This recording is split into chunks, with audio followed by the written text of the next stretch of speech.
Ladies and gentlemen, can I interrupt for a second and introduce myself for those of you who I don't think have met me. My name is Jack Janes. I'm the president of AICGS, and I'm just delighted to have you all with us this morning. As you know, the Institute is basically in the business of doing some comparative shopping sometimes when we do our work, looking across the Atlantic in many different ways for partnerships and for examples of how we can learn from each other in learning communities. One of the things that over the years that I've learned in living on both sides of the ocean for a long time and being here is the notion of relationships between the states and the cities across the Atlantic are sometimes much more granular, productive, and tangible than some of the hot air that's produced right here in the city in which you are currently seated. The relationships between states and Länder in Germany are, I think, an undiscovered jewel of transatlantic relations. I'm speaking of states that I know well, like Baden-Württemberg, where I lived for 4 years, or Hessen, or even a state like Schleswig-Holstein, where I got married many years ago. The relationships across the Atlantic that are between states and between the cities are extremely important, I think, for the relationship that basically also goes beyond the bounds of talking about everything from Ukraine to the NSA to Iran to the Middle East. And that's why the assemblage today of all of you here and the discussions that we're going to have are so important, because I think that they are much more, at the end of the day, capable of being operationalized and implemented. And so what we're going to do today is talk a little bit about how 3 areas in particular impact on the relationships between cities and states across the Atlantic. There are many more that go beyond those 3 that we will be discussing today, but and Park Nicholson will be telling you about that in a minute.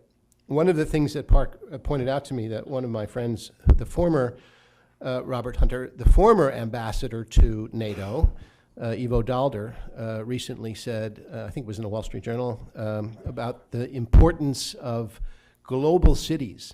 And global cities, if you look around the globe and you see the increasing concentration of people in cities around the globe, regardless of where they are, of course the biggest of being in Asia, are becoming that much more important, because that's where a lot of the activities need to be dealt with, be it immigration. This is on-the-ground stuff for a city like, pick one, Berlin. This is on-the-ground stuff when it comes to energy. And this is on-the-ground stuff for many cities when it comes to economic relationships, trade relationships, because if you have 25 million people living in a city like Tokyo, you're going to have to deal with these issues on a daily basis. You just can't talk about them in the middle of the parliament. So I admire the assemblage of the people that are going to be with us today. I admire all of you for your interest in this particular level of transatlantic relationships. And I'm particularly going to admire my own institute and Park and your leadership, and Kimberly for putting this together, because I think it's something that we will continue to work on well beyond today. As a matter of fact, we have a program coming up in November in New York, which will be centered around our annual dinner, and we might even be able to tag what we're doing today with that event. Maybe more about that later on during the day. So welcome to you all. My role is simply to inaugurate this discussion, and now the Commander-in-Chief, Park Nicholson, will come over here and tell you what we're going to do during the day. So welcome all, and Park, the floor is yours.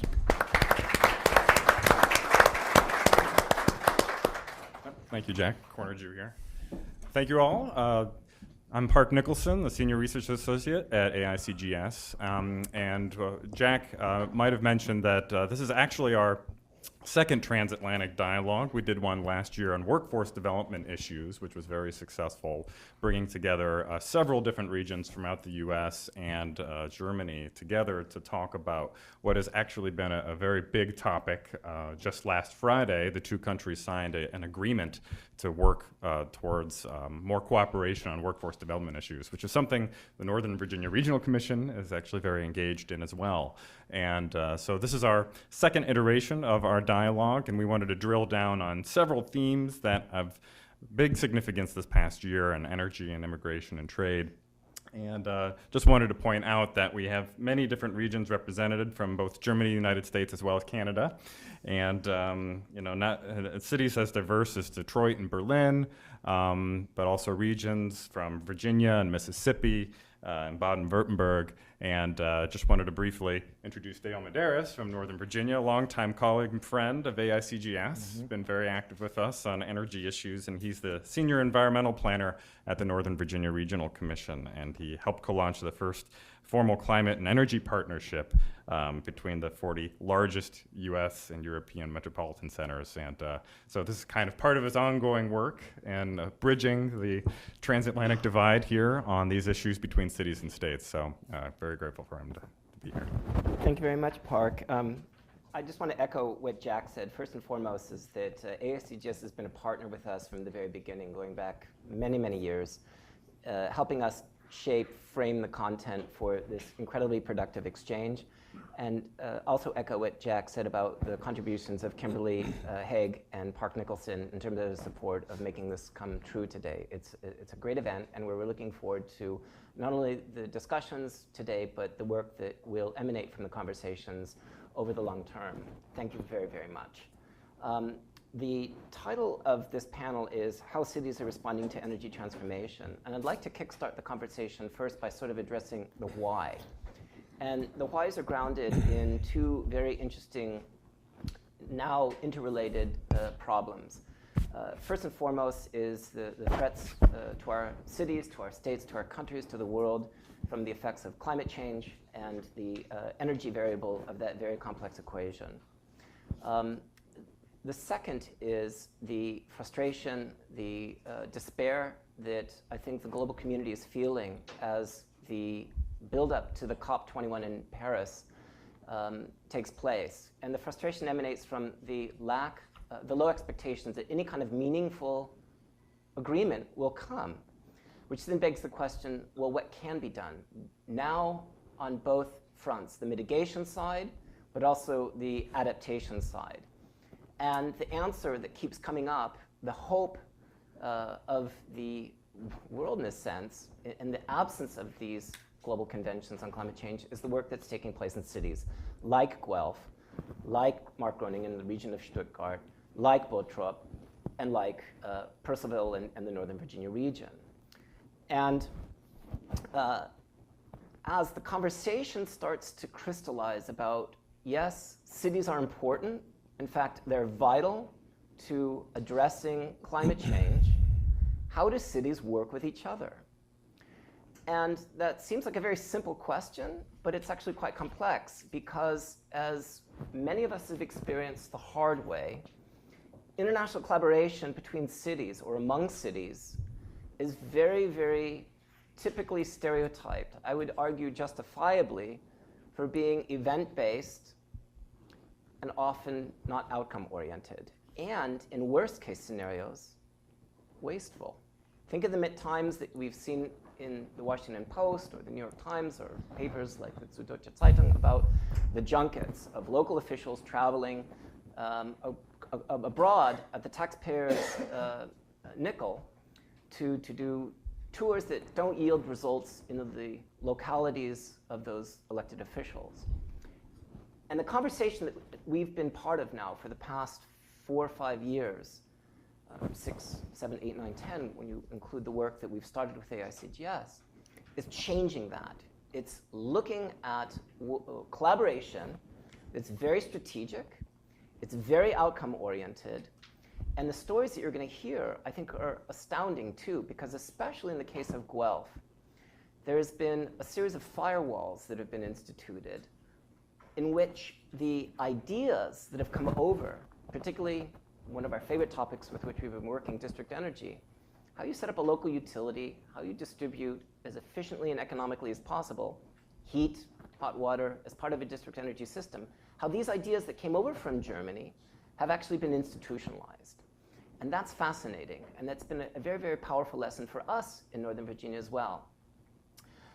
So again, I want to say thanks to AICGS for doing this. I also want to say thanks to our panelists. It's very, very rare when I get to introduce not only an unbelievably qualified galaxy of talent and experience in this very unique but growing conversation, but these guys are my friends, and they've got a great story to share. Just one final note about where we go. As I said, there's a dilemma within the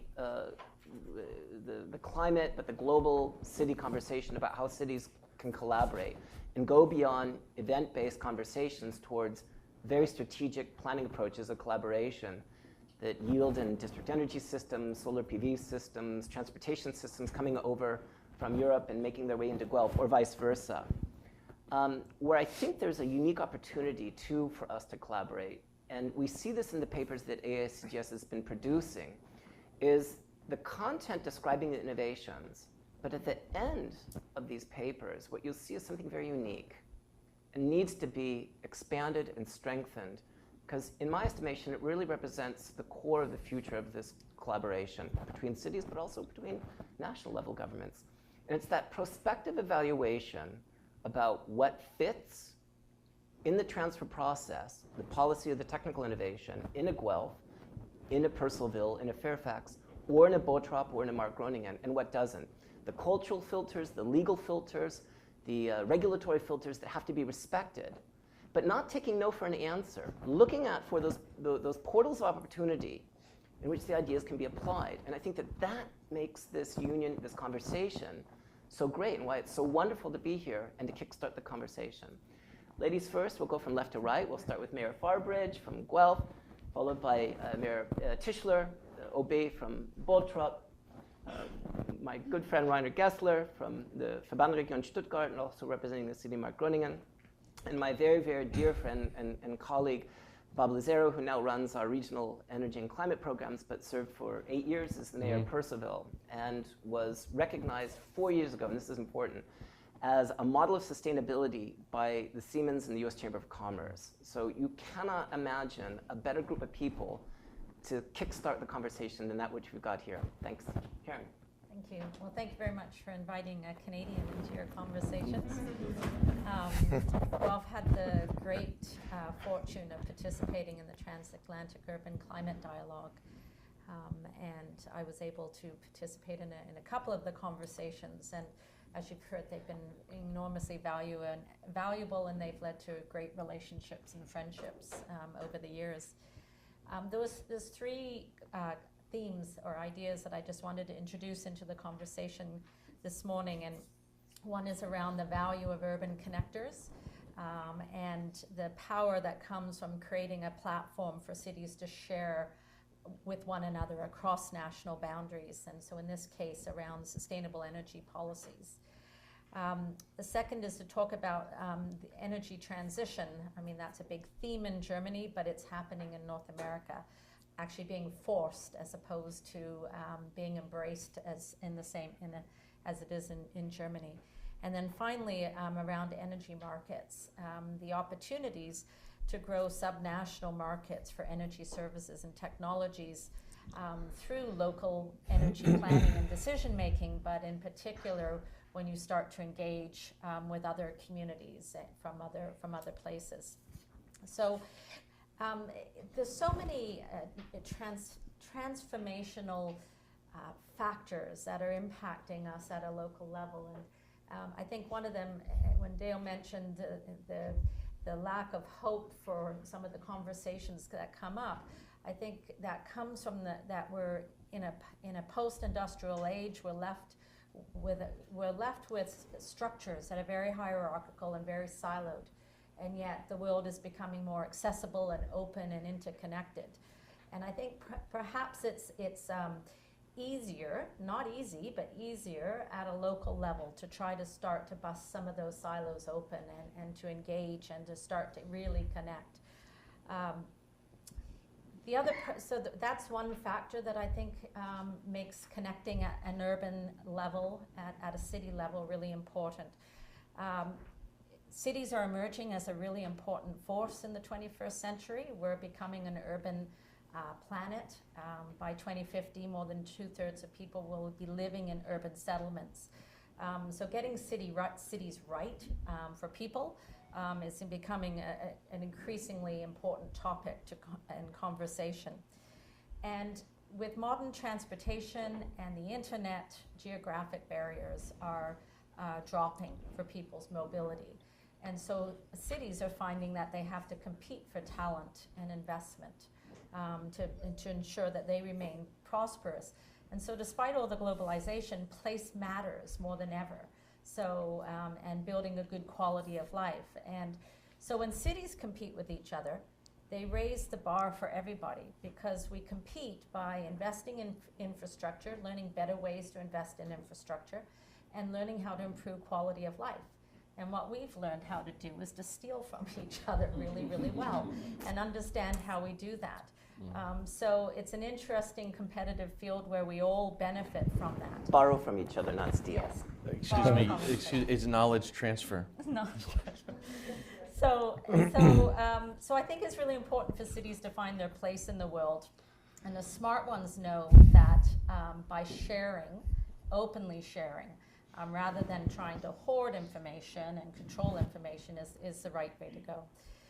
So, and these dialogues have worked to animate that and build those relationships.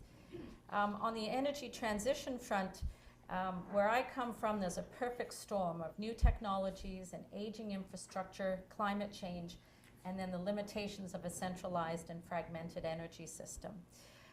And it's changing the business model in the energy sector. So consumers have more control over how much energy they use and where they get their energy from. And so it's undermining the foundational business model of the energy structures that we have in place, in particular electric utilities. And as the technology continues to drive towards grid parity, it's threatening the monopoly that the electric utilities have enjoyed for generations. And it's not just undermining their operating statements of the utilities. It's reshaping the energy system to be one that's more integrated and one where there's more local control. And so this is a real test for a system that's very centralized and fragmented. Still good for time? Yep. Okay. And I spoke at a conference last week exactly on this topic. In Ontario, there's 77 electric utilities owned by local government, and they're at risk at them becoming stranded assets. And so the question is, will they be able to adapt to the energy transformation that's ongoing in around them? The answers right now have focused very transactionally on, well, we need regulatory change to protect municipalities. We need to be paid by the provincial government if they become stranded. Or we don't need 77, we need maybe 5. So let's merge them all and buy each other out. But when you build a bigger stranded asset, you still have a stranded asset, you have a bigger problem. And so the community energy plan that we developed in Guelph, and that was around 2006, was very much at that time informed by the German experience. And so, and the dialogue has continued to inform our response to the energy transformation that's happening in our country.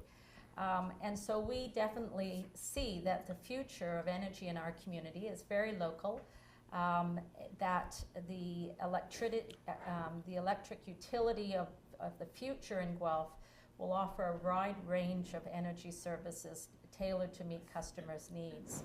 And it will be broadly defined. It won't just be electricity, it will be heating, cooling, thermal fuels, energy efficiency, and energy information. We see water and wastewater being able to fit underneath that at some point in the future. We see the infrastructure for electrification of transport. waste-to-energy infrastructure and services, and energy information to enable the active integration of energy into urban planning.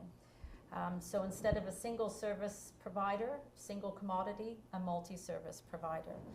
And the good news with all of this, which sometimes get missed because everyone talks about the utility death spiral, is that the good news about this is that it's increasing system efficiency, lower system costs, reduced energy bills, cleaner vehicles, increased energy efficiency, the list goes on. And we saw this on the ground in Germany. And so for me, coming back into a world and thinking maybe I'm crazy, I can go back to remember the things that I saw in Germany and go, no, this isn't crazy. I've seen this working on the ground. This is an alternate future and the future that we want for our community. And then finally, the programs, what we found, we didn't start this way with our community energy plan, but what we found was that by implementing the strategies and the plans, we created markets for energy efficiency, renewable energy, thermal energy, and more.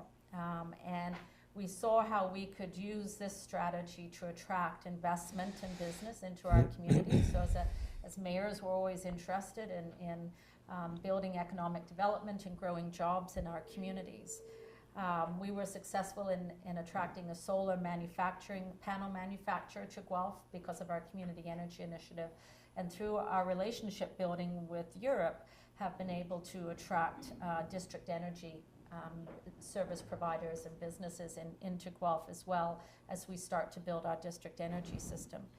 And alternatively, Canadian innovators are going to need international markets to succeed. Our market is too small. And so again, the relationships that get developed help to open up those doors for our local innovators as well to new markets.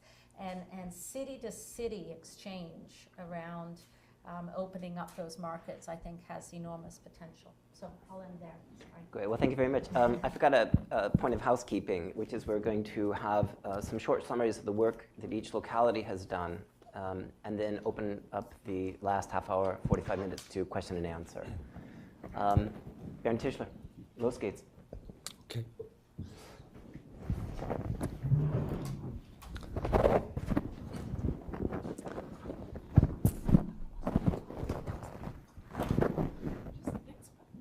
Next button. Okay, good morning, ladies and gentlemen. I will start with a presentation of 10 minutes. Where's Bottrop? 120,000 inhabitants located in the western part of Germany in the Ruhr Valley with 5.5 million inhabitants. Bottrop has been a mining town for the past 150 years.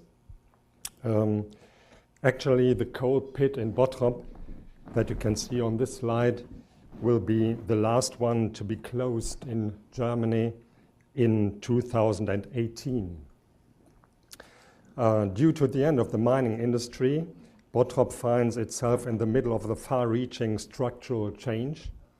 The closure of the coal mine will result in the loss of 1,000 jobs.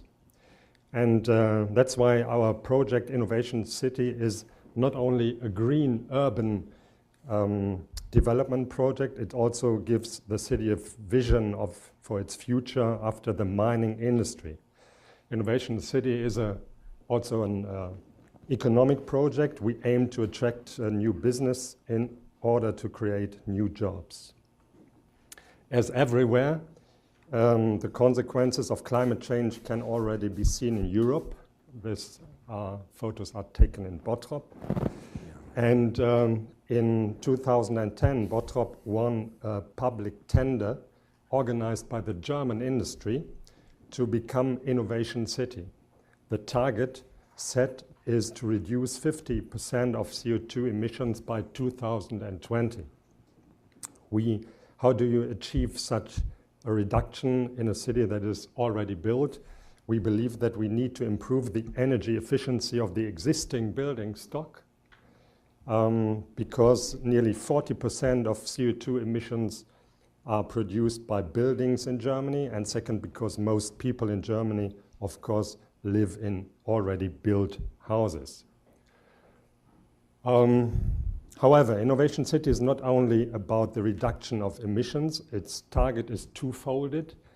We want blue skies, meaning a remarkable reduction of CO2 emissions, and we are also working for green city, meaning the tangible improvement of quality of living. At the center of our project lies the strong partnership between the city, the industry, and the science community. And there are several other important elements. First, to take an integrated approach towards climate protection that looks at all aspects of city life, living, working, energy, mobility, and the city as a whole. And second, to activate and integrate the citizens in the process, and to develop strong networks at the local level between all stakeholders in the city. And finally, we need a very good consulting process for the homeowners, including at-home council, group workshops, evening events, and marketing activities in the city. From the day one onwards, we had strong backing of our citizens in the project. We collected 20,000 signatures supporting the application for the competition. And we also built, as you can see on this slide, a strong partnership with the German industry, with the science and politics.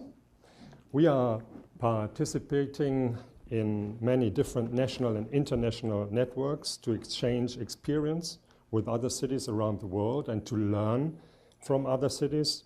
This has proven to be very helpful to find solutions to some of the challenges we face. We developed a master plan for climate-friendly renewal. It comprises more than 300 projects, and they cover, as I told you, the fields of action like living, working, energy, mobility, and city planning. We have no time to stay in projects like the combined heat and power facilities or the conversion of the river Amscher. So I will conclude with this slide. Innovation City is a story of success. It's one of the most innovative redevelopment projects in Germany, and it's gaining recognition with Germany as well as abroad. This helps us to gain access to new funding opportunities and to new investments. It is remarkable that we have been able to bring industry, science, and politics at one table. And I'm proud that we have the backing of Bottrop's citizens. We have made good progress in terms of retrofitting, but also economically. Investments of about 300 million euros have been made, and new businesses and jobs have been set up.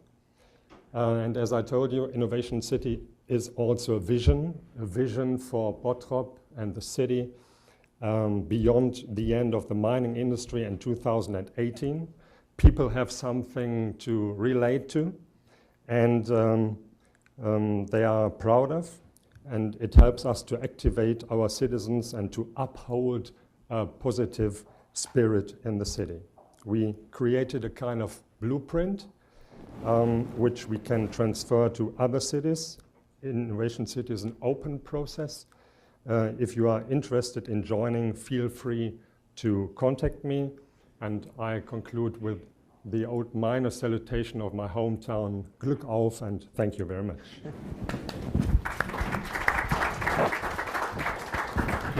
Thank you very much, Bernd. What's unique about the story of Bottrop is the healing process. It's just extraordinary to see the balance in which they've pulled the social, the environmental, and the economic together under one roof to help transform this city. And for those of you who've never been to Bottrop, I would encourage you, like Guelph, to run and not walk. So we're going to dive south now to Baden-Württemberg and hear the story of Mark Groningen and the Verband Region Stuttgart. Yes, thank you. Ladies and gentlemen, thank you for your invitation to this very interesting topic. I'm coming from Markgröningen, city, 14,500 inhabitants, very old. And I'm a member of the city council. And this Markgröningen is belonging to the region of Stuttgart, 2.6 million inhabitants. And I'm also a member of the regional parliament. We have achieved a great deal in the recent workshops on both sides of the Atlantic. We have implemented projects initiated by our exchange of example of best practice. For instance, in January 2014, the city of Gulf commissioned its first district heating grid after the model of the district heating supply system in Stuttgart and Dinslaken.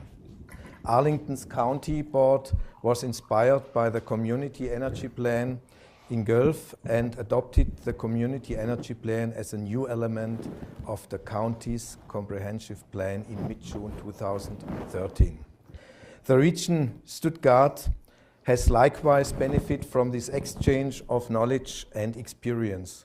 From the workshops, we have learned that further implementation required for our regional energy and climate protection strategy. As you can see, our exchange of knowledge and experience operates in all 4 regions. In view of the positive experiences and developments in the last few years, we look forward to tackling new projects with you in the future, new shape to our collaboration. Especially I will talk about 3 policy topics. First, ensuring sustainable and affordable mobility. Second, climate protection and adapting to the consequences of climate change. Third, decentralizing and regionalizing energy production and distribution. Let us take a brief look at the individual policies. The first policy, sustainable mobility, is of great importance to our region. As the commissioning authority for the commuter train system, the S-Bahn Stuttgart, we make sure that every day some 350,000 passengers reach their destination, and we constantly strive to improve the service by extending our S-Bahn network, having shorter headways and improving the supply of connecting buses. We have managed to cut traveling times and acquire new passengers. At the same time, more public transport passengers mean fewer emissions and less fine particle pollution in our urban areas, a very big problem in the capital Stuttgart.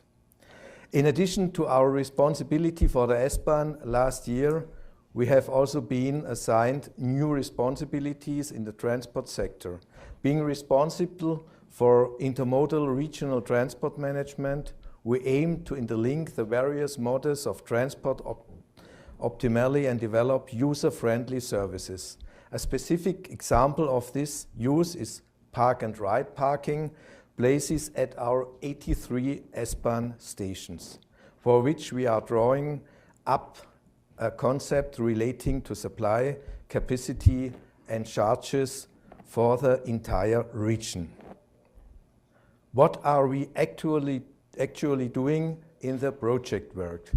The Regional Assembly has launched a funding scheme for sustainable mobility, making a total of 7.5 million euros available for pilot and demo projects in the period from 2012 to 2020. We are currently funding just under 30 projects with a volume of about 3.5 million euros.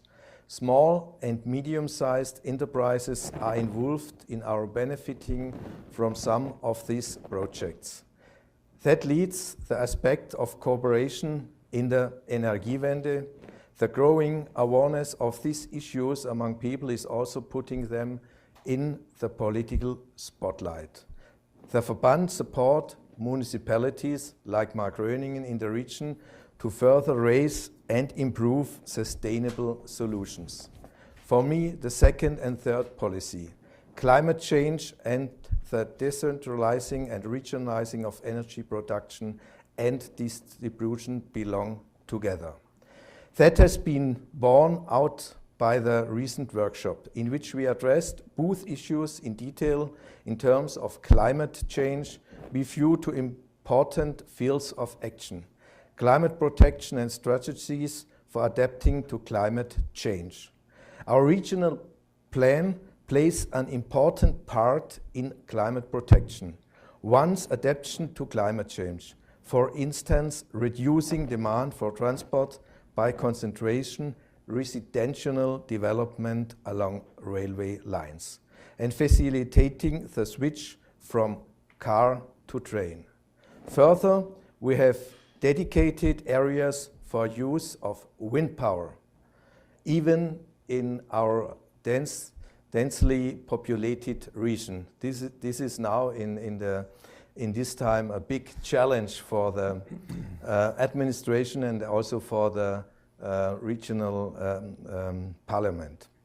The regional plan also plays an important role in adapting to the consequences of climate change. First, it will become hot in our towns and cities. Second, the risk of flooding is rising.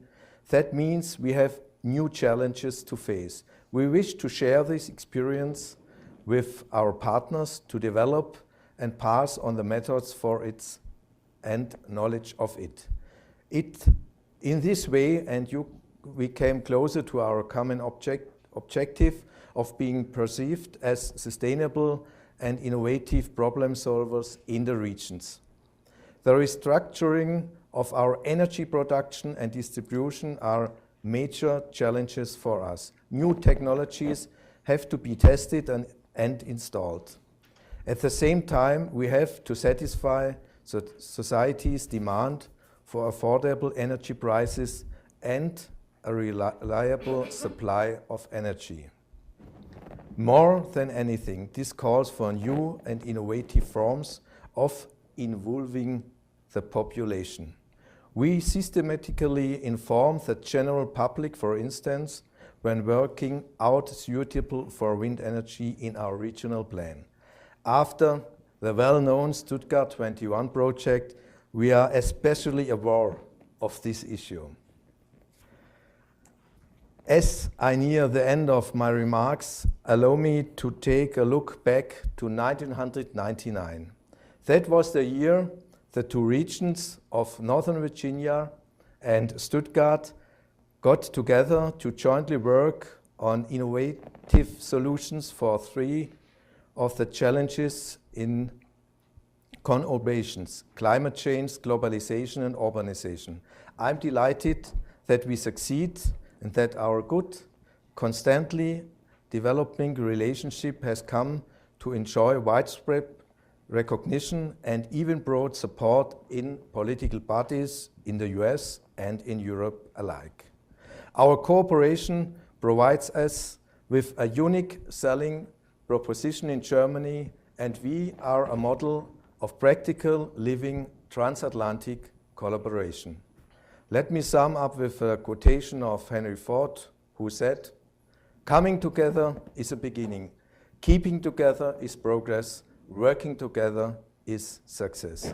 In this spirit, I very much look forward to further developing our partnership and cooperation in the long term, and I'm convinced that our successful collaboration will lead to mutual benefit. Thank you for your attention. Thank you so much, Rainer. Now we jog all the way back across the Atlantic to arguably the best story in the United States of transatlantic collaboration. Note, Karen, I said the United States, not North America, because we know the story by that asterisk in the footnote is yours. But we've done pretty good in Northern Virginia. And here to explain that story is Claude Lazaro.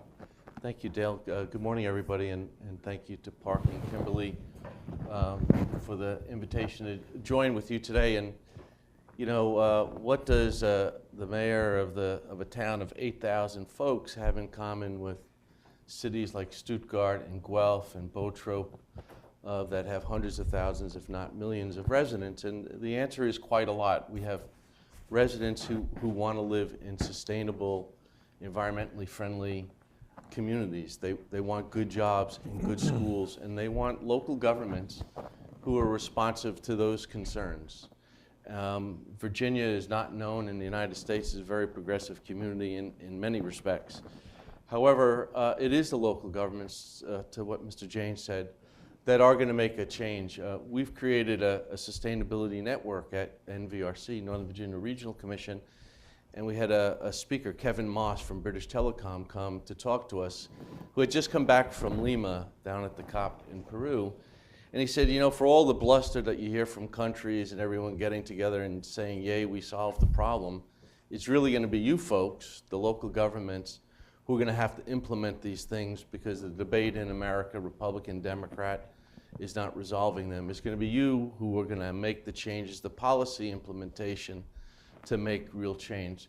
So what did I learn? I learned about, you know, linking land use with transportation. But not only land use with transportation, but basic things as water and sewer. You can't have a thriving, sustainable community without enough water or sewer capacity. So based on our learning from our friends in Europe, we took a hard look at our water resources and our sewer capacity and developed a plan to expand them over time, because we were way short. And when we had droughts, and I know Karen experiences some of this up in Guelph, it's pretty scary when you're looking at the bottom of your reservoir that's responsible for 50% of your water, and there's only about 2 weeks worth of water left in it. It's a pretty scary experience for us. So I've been very lucky. The Transatlantic Urban Climate Dialogue has been the best professional opportunity of my entire career. I got to learn from some very smart, generous people to share with us their successes and their failures, and how working together, we can together make a positive difference in our town. And very proud of the fact that we won some national award from Siemens, but we had the support of our community, who understood that we were working with them, with their input, for a better community. And that has now better informed me in my job at the Northern Virginia Regional Commission. My title is Director of Regional Energy Planning. It's a bit of a misnomer. We have no responsibility for energy planning in Northern Virginia. It's actually more around policy. But taking into account the activities that these fine people have done in their communities to make positive change. And I would like to use as just a small example what I have learned from my friends here and how we're working to implement it in the Northern Virginia region of over 2 million people. The story of renewable energy in Northern Virginia is terrible. In my community, some of the richest counties in the United States, and therefore the world, there is no more than 3.3 megawatts of solar PV installed in the entire region. There's more solar PV in Washington, D.C. than there is in almost the entire Commonwealth of Virginia.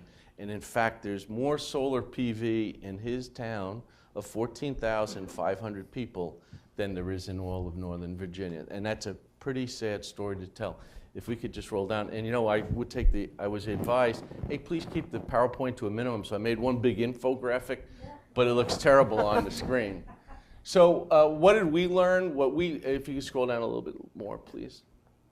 And that's where we got to go. I mean, 9% of Reiner's energy is renewable, 10% in Botrope. I didn't get the total for Guelph, except that they have 9. In Stuttgart, it's 1.5 gigawatts worth of solar PV, 1.5 million solar PV installations in Germany as a whole. So what I learned from on my trip, you needed to work with local folks to help incentivize them to install solar.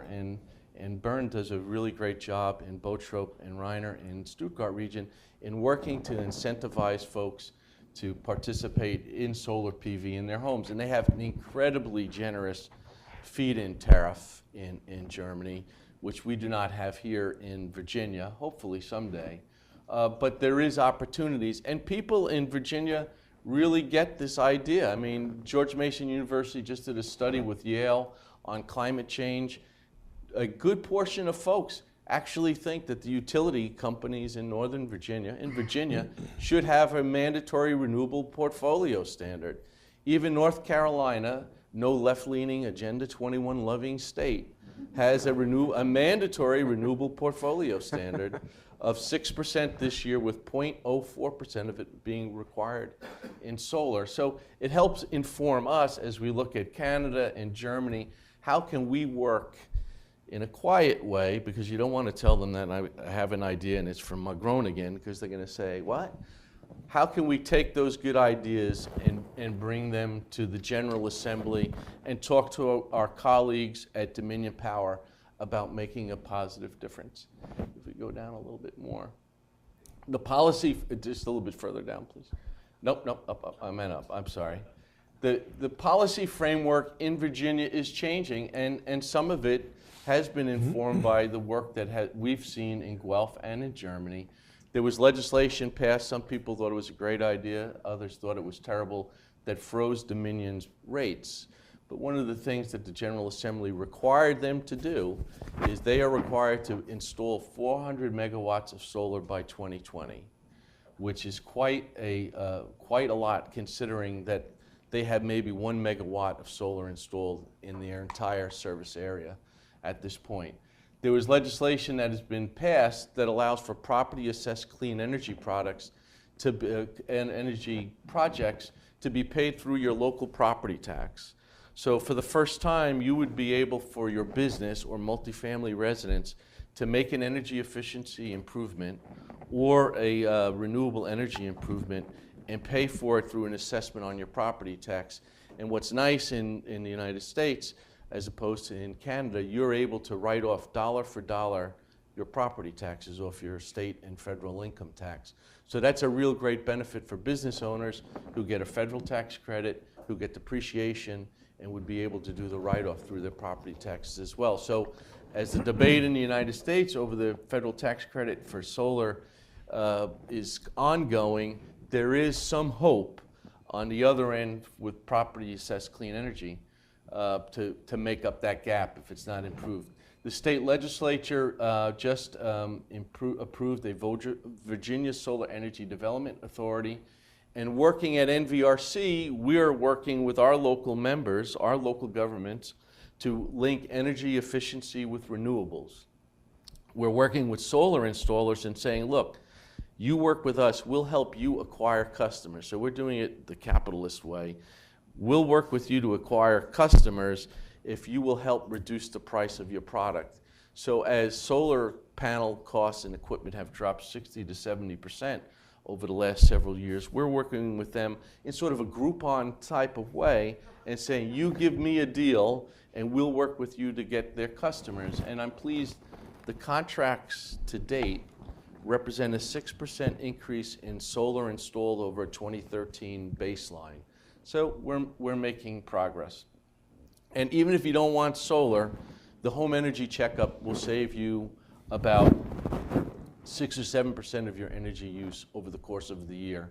So we're really pleased. Finally, one thing that we have over Germany that they can't do anything about is we have sun. Actually, 50% more. And so we have a strategic advantage, Lord Mayor and my friend Reiner, that we have a lot of sun. And so there is that opportunity. I would just conclude by saying, if you are involved in local government here, open your mind to the possibilities of what a lot of good folks are doing. Take that study tour. You don't want to be on the junket, but bring it back. Tell your folks what you've done and work with your colleagues to implement it. I didn't think that in a small rural community, fairly red area of Loudoun County in terms of politics, that we would be able to do these things, and we have. And for that, I am grateful to Karen and Bern and Reiner. They're not only colleagues, they're good friends, and we've made a lot of progress together, and I think we will be able to do so. And again, thank you to you all for allowing us. I'd rather answer questions. And last but not least, Dale had, when I became mayor and was joining NVRC, he said, we're doing these study tours, would you be interested? And for that, I am eternally grateful because it's been a wonderful opportunity and it's made a change in my community. So thank you very much.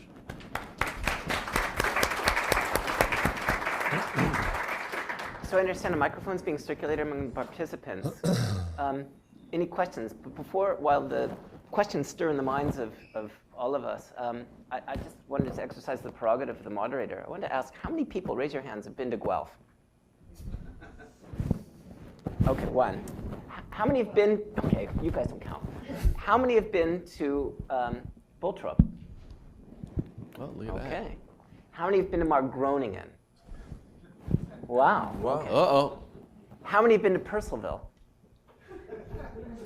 Okay. Good beer and distillery in Percival. So. Great. So that was your buffer. That was the opportunity to think about engaging the panel. First question. Rich Hosler, George Mason. That's right. And when you get the microphone, if you mind introducing yourself and your affiliation, that would be wonderful. Rich Koslerich from George Mason University. Bob, I want to pick up on your last point because I think there's a real policy issue for Americans, and that is, how do you bridge the blue-red gap on these climate change issues? Because I'm hearing a lot more from people who you wouldn't imagine talking about climate change on the red side. Mm-hmm. And I just wondered what your sense was of politically, how do you build on that? You've lived that as a mayor, but there's a broader question here that I think we need to pay a little more attention to in the U.S. In talking with colleagues from around the state, especially when you go down the Norfolk area, I mean, there's considerable public and important strategic military assets at risk due to climate change. And for my colleagues, it was return on investment. Some people think that the polar bears are going to drown. Some people couldn't care less. But everyone understood for us in the things that we did, if there was a savings to the taxpayer over time, that there was that it was worth the investment. I'll give you a really simple example, but and it's kind of strange. When our first tour of Stuttgart, we went to the Ritter Museum in the region, yes. And they was explaining about the energy efficiency as a green roof, has solar, but it was heated with geothermal, and we don't have a lot of that experience in Virginia. And I said, well, how does it work? And they said, and we drill these wells. And I said, where are the wells? I said, they're underneath the parking lot. And I said, oh. I said, really? Okay. And so when we bought a new municipal facility for our community, one of the first things I asked was, can we take a look at geothermal? And I had skeptics, but when we penciled it out, it was far cheaper to go to a geothermal system than using traditional propane to heat and electricity to cool the place. And in fact, it's a 20,000 square foot facility, and the electric bill is the same every month, regardless of the time of year. It's $900, which is incredibly cheap compared to what it was. So for us, it was about ROI and what we could do to improve the quality of life. Now, some folks loved it, no CO2, it was green. But at the end of the day, my colleague said, well, this is cheaper to operate over its lifetime than a standard facility. And that's what won the day for us, is $1. Yeah. Karen, you want to comment sort of on the unique Canadian perspective? Well, it's not very different. When we did our community energy plan, we went after energy. We didn't go after greenhouse gases. And what happens is the greenhouse gas reductions follow that. So if you focus on energy, you can create a big tent that invites, you don't have to have the climate change conversation because there's so much to have around energy. So that's a good strategy to get past that so you can actually sit down and have the conversation. If I just may add, I think the most important thing is not to look at first cost, but life cycle. And if you're only looking at first cost, you're going to get killed at the end. And we had that experience with our wastewater plant. They cheaped it, and at the end of the day, when it didn't meet water quality standards, we had to rebuild the whole thing, which cost us, another $5 to $10 million on top of the project because there was no flexibility in taking the existing technology and making it work. So.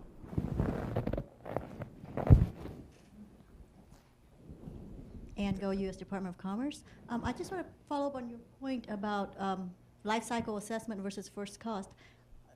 Earlier, someone, I think the moderator, talked about the filters through which you have to navigate some of these initiatives, the local regulations, cultural and legal implications at the national level.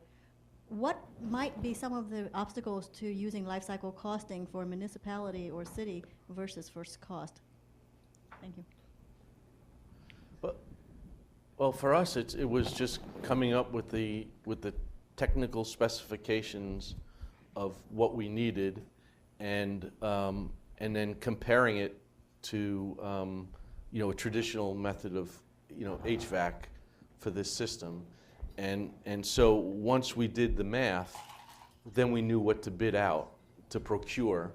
So we did our analysis up front and took a look at that, and then went forward with the procurement. So we weren't out procuring propane and heat pumps as compared to geothermal, because the heat pumps and propane are always going to be cheaper up front. But when you looked at the change out over time, it was far cheaper at the end. The geothermal is good for 100 years. You'd have to change out a standard HVAC system 6, 7, 8 times at an escalating cost. So you have to make the decision up front what you want to do, and then because of procurement policies, bid it from there. On the other end, the town made some bad choices on our wastewater plant. I mean, they said these are the specifications that we wanted, not thinking about what was coming down the lines and changes to wastewater standards from the state and the federal government, because we're in the Chesapeake Bay Act area, and so they're only getting more stringent, not more lax. If I could just add to that, and this ties in a little bit to the first question, and this is why there's so much value in these kinds of fora, is that there's a lot of myths surrounding the transatlantic conversation, and that's just natural in any kind of cross-cultural, cross-national partnership or exchange. But one of the biggest myths is the overlooked variables of cost, of price and cost. In other words, the first charge against the German system is look at what they're paying those village idiots in Markgronian for their electricity. Not Markgronian. They're paying 20. I'm speaking from the stereotypical antagonist in American shoes. They're paying 27, 28 cents a kilowatt hour. We're so virtuous we pay 9-10 cents a kilowatt hour here in Virginia. And that's a bit misleading, because when you aggregate the total costs for your garden variety single family home or apartment in a Markgronian or in apartment, and compare that with what you pay at the end of the month for your complete energy bill, they're actually paying less out of pocket. And I think that when you hit the antagonists with that cold hard fact, it does a lot to mitigate the meaningfulness of the charge that their system is bad because they're paying 27 cents per kilowatt hour versus our 9 or 10, or maybe it's down to 24, 25, I don't know. What you need to do is counter the charge with that other fact base of statistics, which is the aggregate price and the energy efficiencies and the systems that are being deployed, and marry it with the story that Bob just shared. I don't know if there's an anecdote you want to share from Guelph. Well, I think I know there's a lot, actually. I think one of the barriers is the barriers that are even within your own institution, and so it's about developing mechanisms to break down those silos so that people can actually start to talk to each other. But more than that, you have to share the benefits even within an organization. So a number of years ago, the first sort of run at doing energy efficiency within the organization, all the savings went back centrally. And so there was no motivation for anyone in a particular area of the city to engage, to get involved in terms of helping them with their bottom line budgets, and everyone putting in their budgets for the whole city budget. So So it wasn't very successful. But when we started to share the benefits so that that particular facility could benefit in the energy savings and they just didn't flow somewhere else, then you got buy-in. People saw the benefit, the incentive for them to be engaged. So you can take that conversation within a city, the city whole, city corporation, but then you start to take it out into your community and broadening the conversation, breaking down bigger silos, but then also how do we share the benefits here, and how do we look at the system as a whole? And the only way to share benefits is to look at the system as a whole, and that's sort of what you were talking about. How do you look at it as a whole and compare? You're starting to compare apples to apples. The other fun story was that and Bottrup and Mark Groningen are typical of the German local experience with energy management, which is, look, we're taking all this heat and we're forming a local utility and we're selling it and we're making money. You guys blast it up in the atmosphere and you're the embodiment of an inefficient energy system. And you talk about the paradigm of market-driven energy systems, and you don't have the brains basically to recapture the heat and channel it in an integrated, thoughtful, efficient system. And I think that that's another fundamental learning lesson that we went through and that we learned incredibly from the Guelph experience, but also from the Stuttgart and the Bottrup.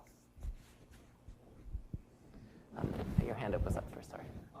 Yeah, my name's Dennis Cruz, and I happen to live in Germany for 5 years, and now I'm living in Loudoun County, by the way. So I've lived in both, and I have to compliment the German side especially for the unbelievable reliability of my electrical system while I lived there. I never once went through an outage, ever. And a lot of that has to do with the fact that I think you have a redundant duplicate grid in Germany, which we would love to have in America. But my question, I guess, is in Loudoun County, where I live now, we're doing a lot of experimentation. There's a new natural gas electric plant going in near Leesburg. My local electric company is a Northern Virginia electric co-op, and they're actually cutting down trees in southwestern Virginia and using that cellulose to actually produce electricity and generating power. And they're also doing a very, very small solar thing. So we got a lot of small experimentation going on. And I guess my question, especially to the German visitors here, as to you guys do things in a much bigger and more efficient way than we seem to. And I guess what would be your best words of advice as to how we could do something in a larger scale and get this thing going? Because it seems like we're taking a lot of baby steps, but we're just not taking very many big steps. And you've been to Bottrup too. I have, yes. Yeah. Good. Yeah, I will start. My advice is we made very successful and good experiences with this holistic approach to the theme. We don't look just on electricity or warmth, but we built with our master plan, we covered all the fields of living, like I told you, working, mobility, energy, efficiency, of course, and other things. And we brought together, and this is unique in Germany, maybe in Europe, we brought together the local and regional industry and the state, the city, and the citizens. And these stakeholders made a kind of commitment, and they said, yes, we want to bring the city in this new future, less CO2 emissions, but improving the living conditions in the city, and we want to create new businesses and new jobs. That's why the German industry is in the project. All the huge German players are in the project, because they say, if it works in a typical German middle-class town like Bottrop, it works everywhere. Not only in Germany, it works even in the United States. And I've been a few weeks ago to China, and there's a huge interest in Chinese, from Chinese cities in the theme, because they are all over the world looking for solutions to reduce CO2 emissions, to create new jobs, to make life in a better way. So I think, for example, in Percival, it's not very difficult to bring the local stakeholders in the American cities together and to find a kind of commitment like we did in Germany. If you want to, you can. Dale, I think Oh, Reiner sorry. I would say first thing is awareness, you know, and a lot of discussions 10 years ago, 15 years ago. We have the Greens in our governments. And the second thing, but also the Conservatives did it, is that you have support, information in the cities and the citizens, and also you have a benefit. This is, and you have technology, it will works well, you know. You are not afraid that it works, or if it not works, it works. Mm-hmm. This is necessary. And the third or the fourth one is you need benefit. If it is attractive to have solar, and Germany is, is supporting the solar industry, especially in China in the last years. Mm-hmm. For us, it was sometimes terrible because our state money is going to China. Now they tried something. You need these things that people do that, and they have in the end something for the awareness. They have warmth, they have electricity, and they have some personal benefit. Yeah.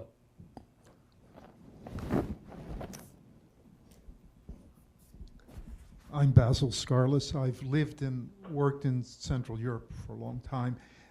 My question relates to regional planning and the experience of our German presenters. You mentioned you achieved a lot through cooperation and discussion. But for example, say locating residential communities near an S-Bahn station, yes. Did you have to change zoning laws and introduce legal restrictions? For example, in Switzerland, you can't build even 2 units unless you're a 10-minute walk from public transportation. Do you have similar restrictions? We have. Cities, also villages, directly on the train line. They have more possibilities to build real estate, to make houses. And if you are not on a train line, there is a factor, maybe on the train line you have the factor 1, and the other cities, they have only 0.5, like this. And this and our administration, planning administration, is looking also what is inside the city. There are a lot of places now not build a house, and all this is a discussion between the administration and the city municipalities.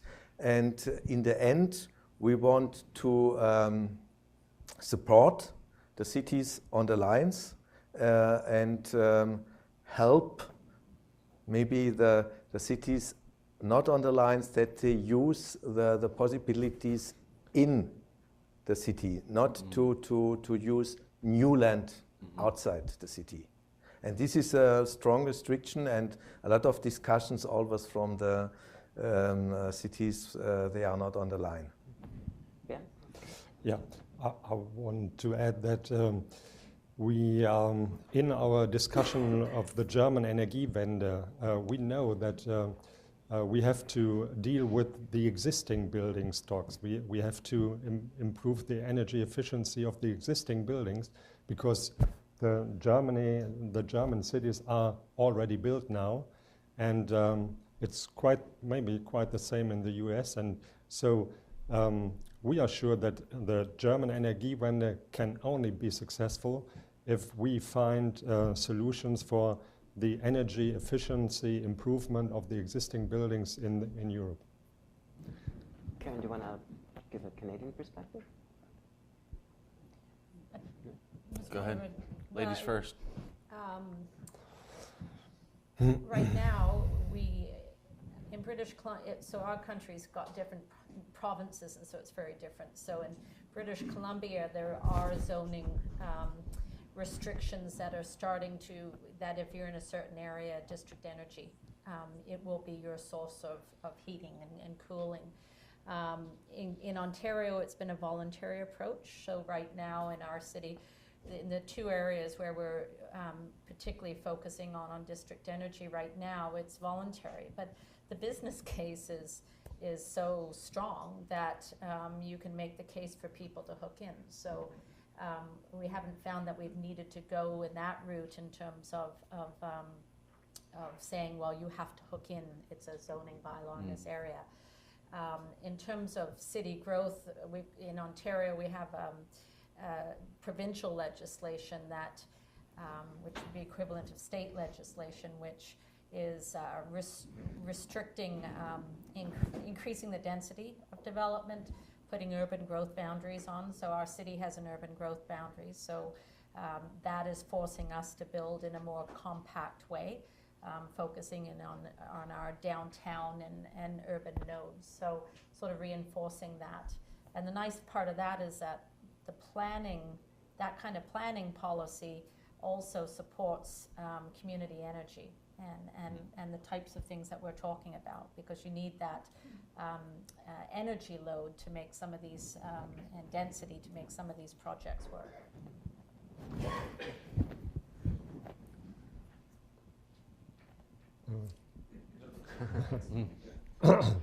My name is Devin Horn. I'm a recent graduate from the BMW Center for German and European Studies at Georgetown.